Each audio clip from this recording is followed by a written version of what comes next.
A dash of explanation. Unraveling an English idiom.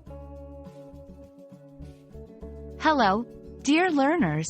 Today, we're diving deep into a commonly used English phrase, a dash of. Have you heard it before? Ever wondered what it means? Stick around, and you'll find out. To understand, a dash of, let's first look at the word, dash. Literally, a dash refers to a small amount of something, especially a substance that is added to something else. Think of it as a quick sprinkle or addition. For example, when someone is cooking and they say, add a dash of salt, they mean to add just a small amount of salt. Not too much, just enough to make a difference. Beyond cooking, a dash of is often used in a figurative sense. In everyday English, it can describe a small amount or a hint of a certain quality or characteristic. 1. She has a dash of mischief in her eyes. This means that there's a tiny hint or a bit of mischief noticeable in her eyes.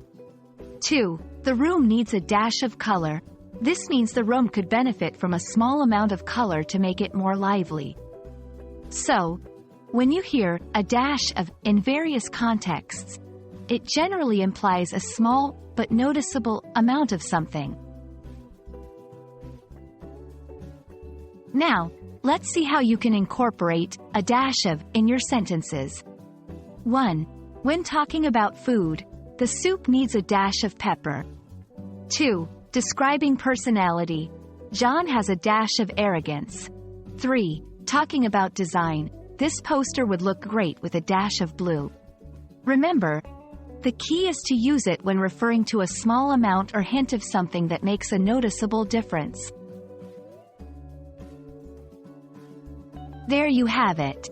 Now you know what a dash of means both literally and figuratively. English is filled with such interesting phrases, isn't it? We hope this explanation has been helpful. Keep exploring the language, and remember, every phrase adds a dash of knowledge to your linguistic journey. Happy learning!